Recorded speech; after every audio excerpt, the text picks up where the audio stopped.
تو انہیں وضو کی اہمیت نہیں بتاتے ہیں۔ آپ جب بھی بچوں کو وضو کرنا سکھائیں انہیں وضو کی اہمیت بھی بتائیں۔ وضو میں 6 چیزیں فرض ہیں۔ چہرہ دھونا، اس میں کلی کرنا اور ناک میں پانی ڈالنا بھی ہے۔ دونوں ہاتھوں کو کہنیوں تک دھونا۔ سر کا مسح کرنا، اس میں دونوں کانوں کا مسح بھی ہے۔ دونوں پیروں کو ٹخنوں تک دھونا۔ اعضائے سابقہ کے درمیان ترتیب، اعضاء کو پے در پے دھونا۔ وضو میں کچھ چیزیں جو سنت ہے جیسا کہ بسم اللہ کہنا، مسواک کرنا، دونوں ہتھیلیوں کو 3 مرتبہ دھونا، چہرہ دھونے سے پہلے کلی کرنا اور ناک میں پانی ڈالنا، گھنی داڑھی میں خلال کرنا، داہنے اعضاء کو پہلے دھونا اور 2-3 مرتبہ دھونا، وضو کے بعد دعا پڑھنا اور وضو کے بعد 2 رکعت نماز پڑھنا۔ وضو میں سنت یہ ہے کہ 3 مرتبہ سے زیادہ اعضاء نہ دھوئے اور ایک مت سے وضو کرے اور زیادہ پانی نہ خرچ کرے، اور جس نے زیادہ پانی خرچ کیا اس نے غلط کام کیا اور حد سے تجاوز کیا۔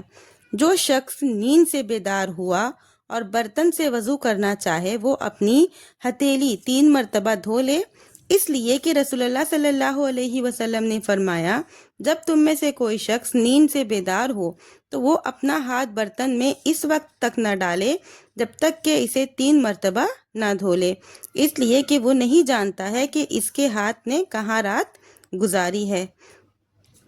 بخاری اور مسلم کی حدیث ہے۔ تو جو وضو کافی ہے، آدمی وضو کی نیت کرے، پھر کلی کرے، پھر ناک میں پانی ڈالے، ناک میں پانی ڈال کر جھاڑے اور اپنا چہرہ دھوئے، پھر انگلیوں کے کناروں سے کوہنیوں تک اپنا ہاتھ دھوئے، پھر اپنے سر کا اور کان کا مسح کرے، پھر اپنے پیروں کو ٹخنوں تک دھوئے۔ ان تمام حالتوں میں وہ اپنے اعضاء کو ایک ایک مرتبہ دھوئے اور اچھی طرح وضو کرے، انگلیوں کے درمیان خلال کرے۔ ایک کامل وضو کی کیا صفت ہے وہ بھی اپنی ویڈیو میں آپ کو سمجھاؤں گی۔ آدمی وضو کی نیت کرے، پھر بسم اللہ کہے، پھر اپنی ہتھیلیوں کو 3 مرتبہ دھوئے، پھر ایک ہی ہتھیلی سے کلی کرے اور ناک میں پانی ڈال دے، ہتھیلی کا آدھا پانی منہ میں ڈالے اور آدھا ناک میں ڈالے، وہ ایسا 3 مرتبہ چلو میں کرے، پھر اپنا چہرہ 3 مرتبہ دھوئے، پھر اپنا دایاں ہاتھ کوہنی سمیت 3 مرتبہ دھوئے، پھر اپنے دونوں ہاتھوں سے 1 مرتبہ سر کے اگلے حصے سے پچھلے حصے تک مسح کرے، پھر دونوں ہاتھوں کو اسی جگہ لوٹائے جہاں سے شروع کیا تھا، پھر اپنی شہادت کی دونوں انگلیوں کو دونوں کانوں کے اندر داخل کرے اور دونوں انگوٹھوں سے کان کے اوپر مسح کرے، پھر اپنا دایاں پیر ٹخنوں سمیت 3 مرتبہ دھوئے، پھر بایاں پیر بھی اسی طرح دھوئے اور وہ دعا پڑھے جو حدیث سے ثابت ہے۔ اس کا بیان انشاءاللہ میں آپ کو آگے بتاؤں گی۔ تو یہ تھا کامل وضو کا طریقہ۔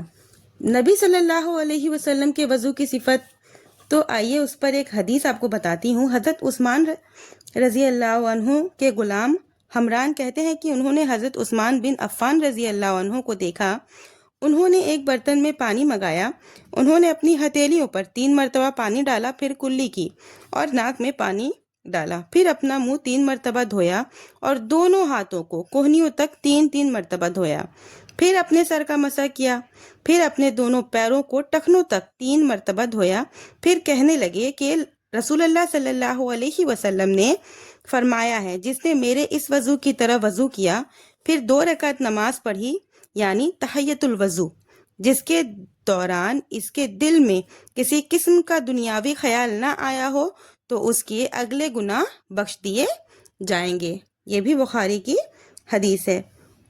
رسول اللہ صلی اللہ علیہ وسلم سے یہ ثابت ہوتا ہے کہ آپ نے 1 بار، 2 بار، 3 بار ہاتھوں کو 2 بار اور پیروں کو 1 بار دھویا۔ یہ سب سنت ہے، آدمی کو چاہیے کہ کبھی یہ کرے کبھی وہ کرے تاکہ سنت زندہ رہے۔ ویڈیو کو زیادہ لمبی نہیں کروں گی۔